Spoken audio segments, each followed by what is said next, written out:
It was supposed to be a quiet night, a simple evening after a long week of travel, but when Elijah Brooks stepped into the lobby of the Harrington Hotel, everything changed.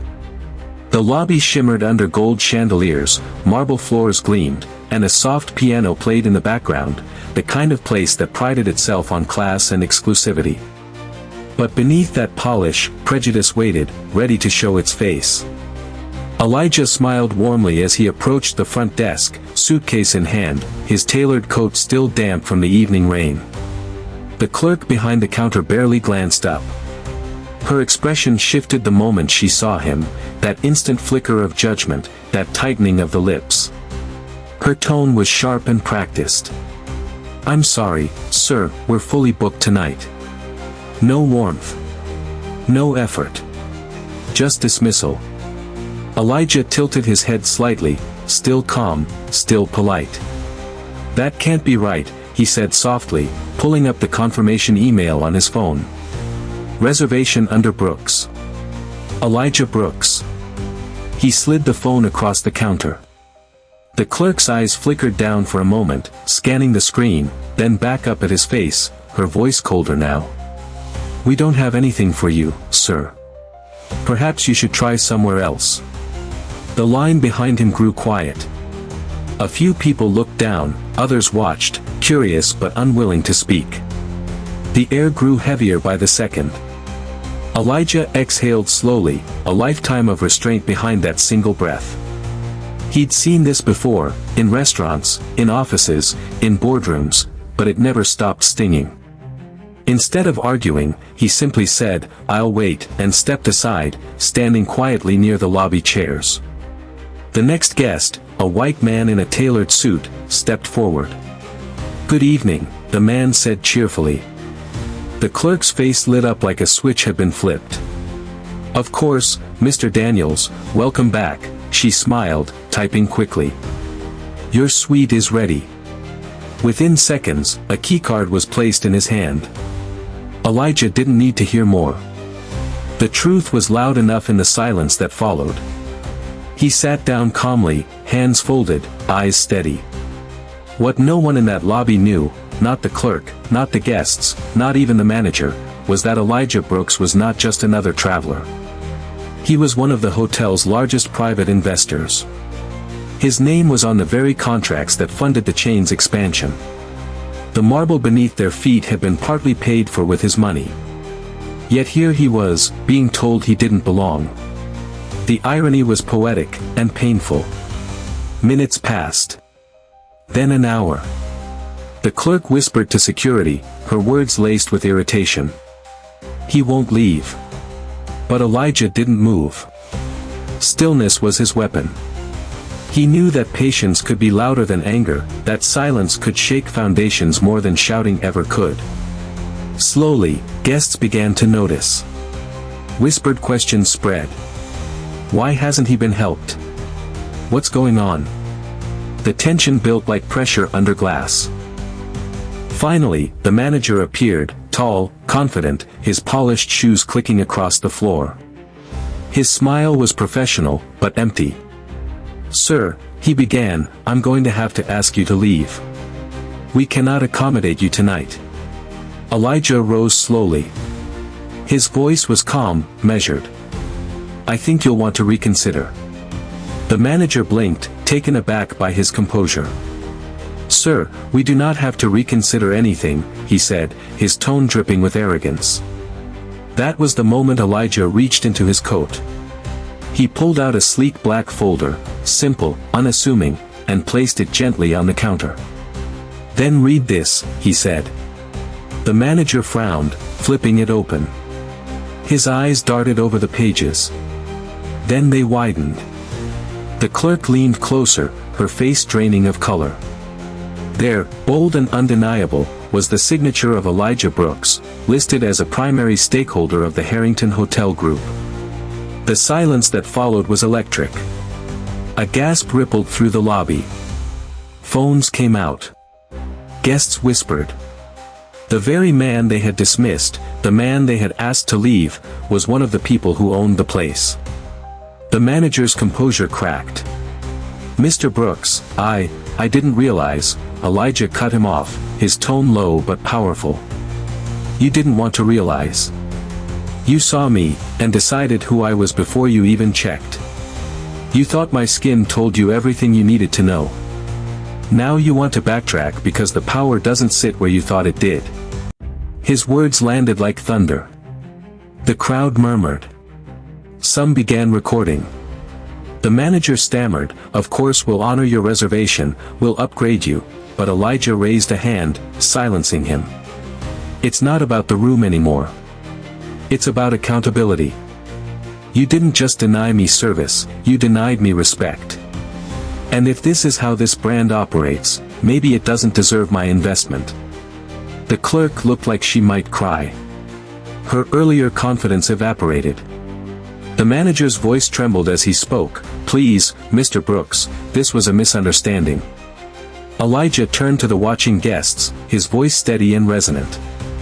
"Let this be a lesson, dignity is not granted by money, by position, or by color. It's something we all deserve. When you deny it to someone else, you diminish yourself." The crowd erupted into quiet applause.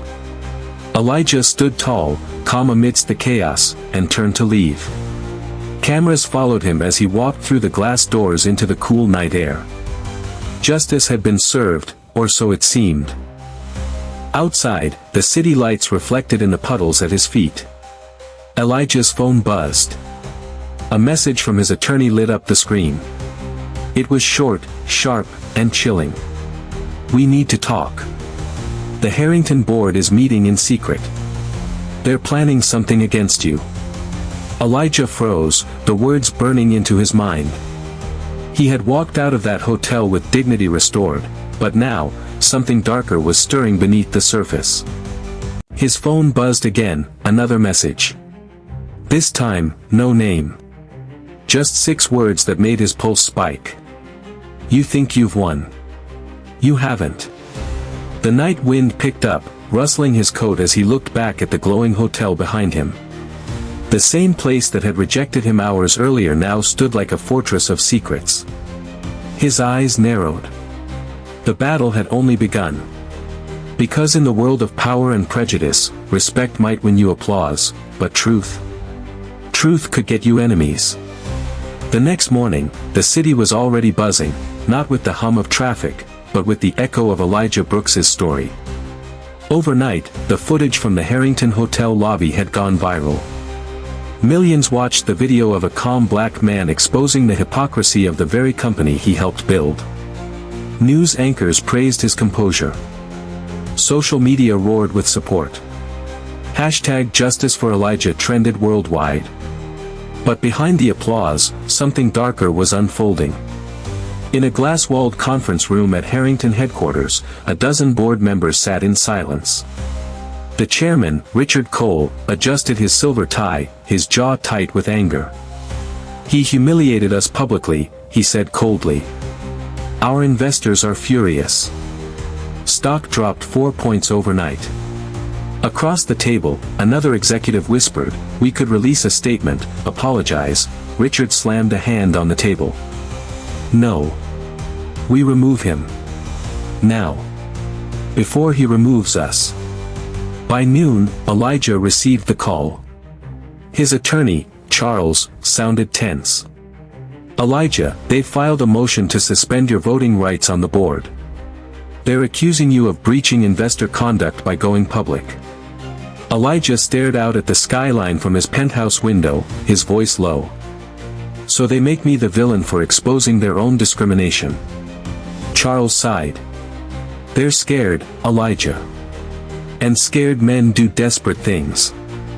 That night, Elijah arrived at the headquarters, not quietly, but deliberately. Cameras flashed as he walked through the revolving doors in a charcoal gray suit, every step steady. The media had gathered outside, waiting. He wasn't just a man anymore, he was a symbol. Inside the boardroom, tension was a living thing. The long mahogany table gleamed under sterile light. Richard Cole sat at the head, surrounded by allies. "Mr. Brooks," he began, feigning courtesy, "thank you for joining us. We're here to discuss the damage your actions have caused to the brand. Elijah said nothing at first. He simply laid a black folder on the table, the same one from the hotel lobby, and looked around the room. You talk about damage, he said finally, his tone sharp but controlled. But you're not angry because I embarrassed the brand. You're angry because I revealed its truth. The air grew thick. One woman spoke up, her voice nervous. Elijah, you've turned this into a media circus. We need stability. Elijah's eyes met hers. Stability built on silence is nothing but decay in disguise. Richard leaned forward, smirking. You're emotional, Elijah. You've let personal matters interfere with business. Elijah's calm broke just slightly, enough for the edge in his voice to cut through. Personal? Is it personal to demand dignity? To expect fairness in a hotel I helped build? His hand hit the table softly but firmly. You call it emotion. I call it humanity. Richard waved a dismissive hand. You're finished here, Brooks. Effective immediately, the board will vote to remove you as a stakeholder. Your conduct has compromised our reputation.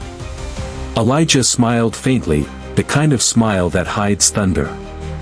Before you vote, he said, reaching into his folder, you should see what I've been working on.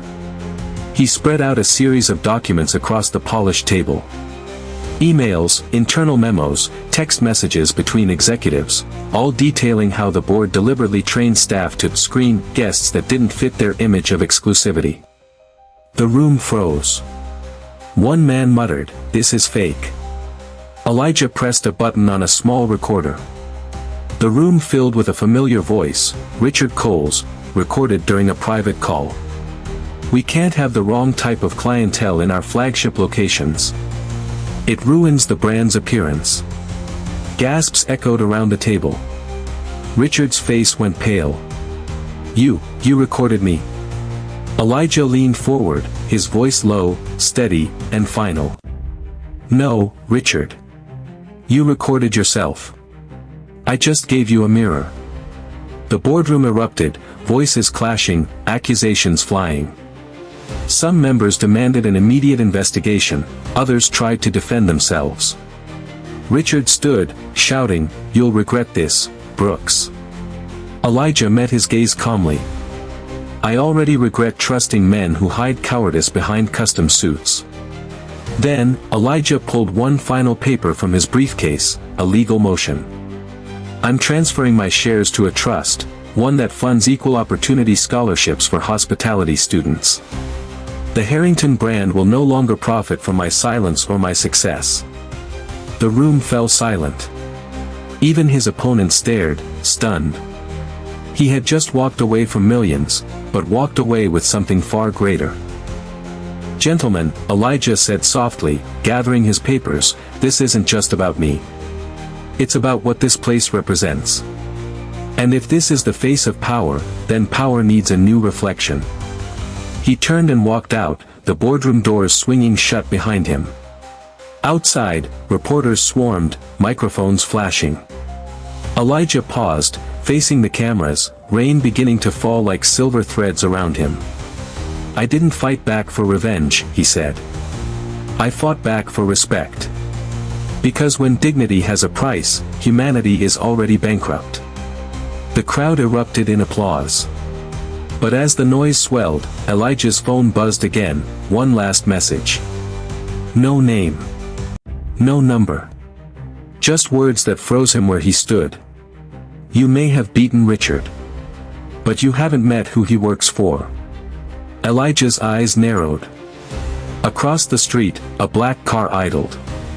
A figure sat inside, face hidden, watching. Lightning flashed, the figure lifted a phone, then slowly drove away. The rain poured harder, soaking Elijah's coat as he stood beneath the glow of the Harrington sign, its golden letters gleaming against the storm.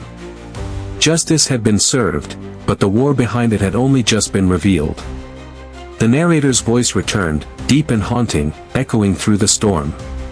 Sometimes victory is just the door to a darker truth. And when you fight men who live in the light of luxury, beware, the real power moves in the shadows. The screen fades to black, Elijah's reflection flickering in the rain-streaked glass, not defeated, not afraid, but ready. Because the moment they tried to silence him, they woke something far louder.